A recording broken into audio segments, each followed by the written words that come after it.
comments from you. Yeah, you know what? Turnovers. Certainly a focal point, right, Meg? I mean, just outside of defensive transition and rebounding, which are all the major keys to winning basketball games, the third one is taking care of the basketball. So, I mean, it's a point of emphasis in our practices. It's a point of emphasis in our locker room, our pregame speeches, our postgame speeches. And I might just start texting them randomly as a group, take care of the ball. So just to get that in their head. And I think at the end we maybe panicked a little bit as far as our execution on the offensive end and threw it away, just gave it to them. So those are things that we need to work at. I said it was great to be in that situation. We were in a position to win the game, unlike at Wright State where, all of a sudden it's 2 minutes to go and it's you're down 20 and that's it and so we at least made some steps this game and put ourselves to a position where we should have won. And Coach, Sine was inefficient tonight from long distance. Had 24 but 7 turnovers like you said. What was the problem you think with her play tonight? What caused all those turnovers in your opinion? Their defense or just maybe her thinking that she had to do too much out there? Sometimes I think she takes an extra dribble that she doesn't need, and that maybe she should pull up more, or just take her time. Sometimes coming off those screens and just relax, and maybe just maybe let the offense work even a little bit more. Maybe pitch to the other side, let something develop, and. She obviously wants to help her team win, and you're down 7, and she's the first person that wants to. You want to get the ball in her hands, and because when she gets hot, she gets hot. And so, like I said, it's unfortunate that it didn't turn out that way today. But yeah, I mean, she's worked at her ball handling skills. She's great coming off those screens. It's just everyone, including me, has to improve our decision making. So there it is. Megan, you've kind of had a little bit of a roller coaster season in your freshman year. You didn't play much your first couple of games. Then you really start to get in the game, and you really develop your game, especially down in a couple of games in Florida. Then a little nagging ankle injury comes, and you got to get yourself back in game shape. Now your first collegiate double-double. So talk about this game, and getting back into game shape, and getting out there. Well, as you can see in the game, as all my teammates gave me great passes the whole time. They set me up really well. I think they had a lot of assists, which is awesome. Having people who look into the post, and then. You just feed up all other people's energy. Yeah, Sine didn't do well from the field, but she still had 24 points. She was driving and she was dishing, she was still doing her job. And the rest of us were really feeding off her energy. And the first half, we did really good defensively, which translates to our offense. And as you can see in our second half, I don't think we did as good, and then the offense wasn't as well. So this game was really we played really well together. It's unfortunate we couldn't get that win. How was it getting your first double-double, too, tonight against a conference opponent? What was that like for you? Does it really mean anything? I mean, it's awesome, but, we didn't get the win. Yeah. So that doesn't mean anything. Coach, what about Oakland University? Again, a quick turnover for the game on Saturday. Yeah. And maybe they could get this game out of the system. And I seen a great positiveness through your game plan today. You guys had some great shots. Megan came through with some great shots tonight. Tell me about Oakland University, how you're going to play against them. You know what? Well, if I told you how we were going to play against them, then they would probably watch it and they would know what we're doing, and then we would get in deep trouble. So anyway, I'm not going to tell you anything because honestly, I don't know. I don't know. I'm one of those people, I've said it before.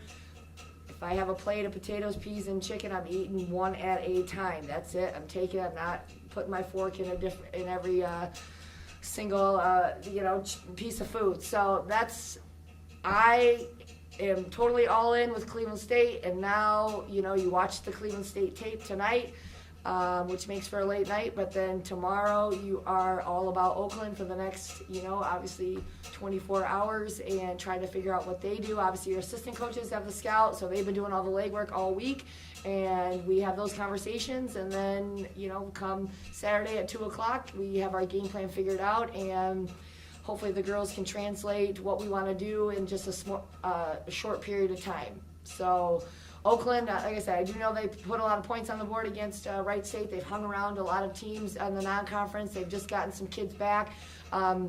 So, I mean, I anticipate it's going to be a great game. Coach, talk about the Titans' effort tonight. And just seems like every game there's a new batch of players that's not playing.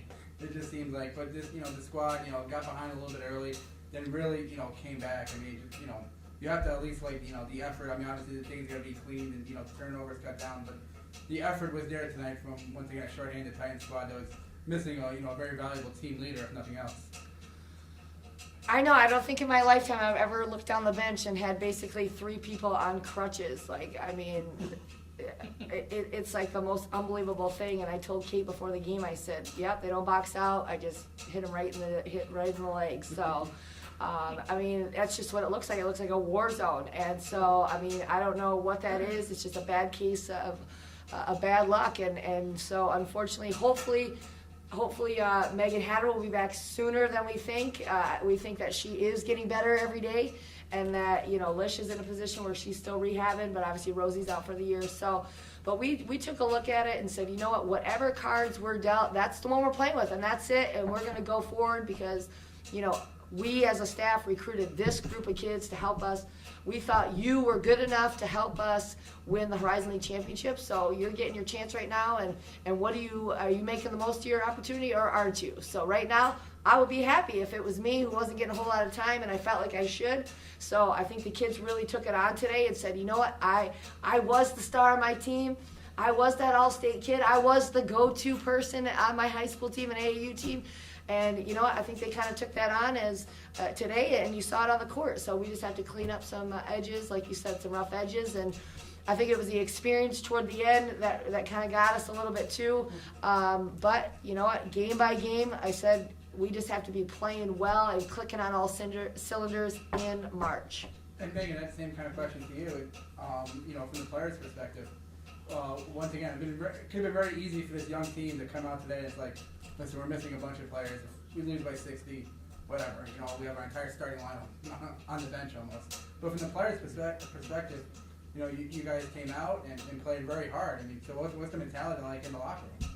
Everyone, we just want to win. It's really frustrating not getting those wins, and like we've had like a lot of close games, and it's like, I think the best thing about our team is it doesn't matter who starts, it doesn't matter who's out there, we're always giving 100%. Like, everyone wants to put out that effort, and it's unfortunate that we're so young, but we just have that crave to, we just want to do well, and it's frustrating for us, but, I just think I think we have that heart and we have that will to win, but it's just not coming to us right now. Coach, with the injuries you've had, tonight you guys were 1 of 8 from 3. You had 30 points from your post players. Do you think it might be time to maybe cut back on the threes and cut inside where you have 30 points coming from some young post players? Well, I mean, we only shot 8.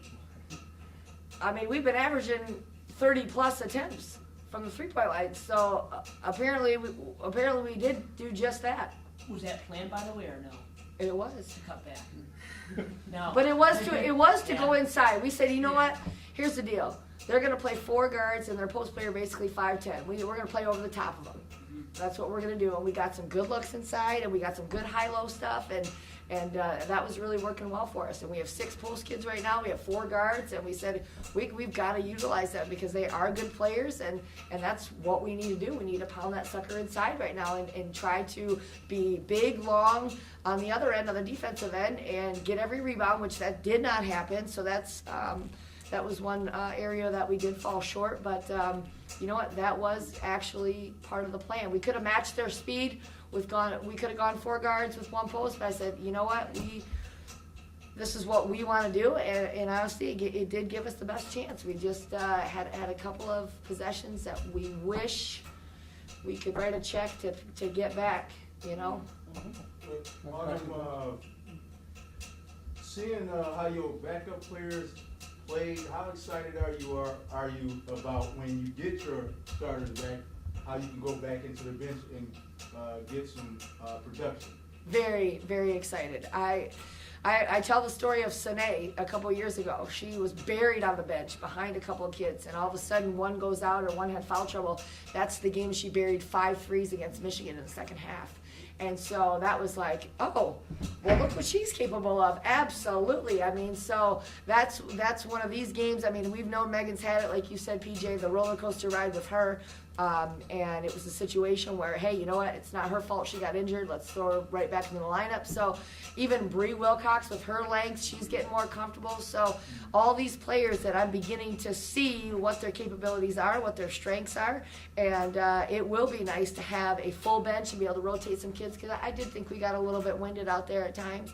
So you didn't, okay, good. They just don't want to run tomorrow, that's right. Oh, we wouldn't run them anyway. But anyway, so yeah, it's really refreshing. And you know what, the best part is they feel a part of the team and they feel good about themselves and they're into it. And so the deal is, you know, we want to have the best team chemistry on the floor, on the bench, in the locker room, and we feel like that's going to take us places. Coach, the media is really branding the Oakland, Detroit as a rivalry. Did you buy into that, or do you kind of take Coach McCallum's stance on it as it's just another game in the league, and when we're done with them, it's on to the next one? Okay, Coach Ray. Vanilla, I like it. For me, we played Oakland our first 2 years we were here, and we won. Just wanted to put that on record. And then they stopped the series. And so we really don't know anything about them. So for us, new coach, haven't played them in 4 years, so we just really don't know anything about them. So for me, I mean, Oakland really is just another team, and I mean, it sounds like they have issues with us. I don't know, that dates back maybe before I was even a player. I mean, I don't know how far it goes back, but I really just, you know, we're focused on our team and getting better and what we need to do.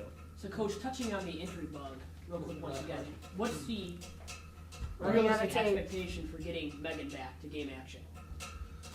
I think that she's doing all of her rehab, and I think that the athletic trainers are working with her, and she's getting better. So the doctors will come see her, and I'm hoping that it's very soon. But if not, we do kind of have a break between UIC and Valpo, which will give her even more rest time. That's absolutely, unless she gets hit by a car or something. I mean, so knock on wood, you know.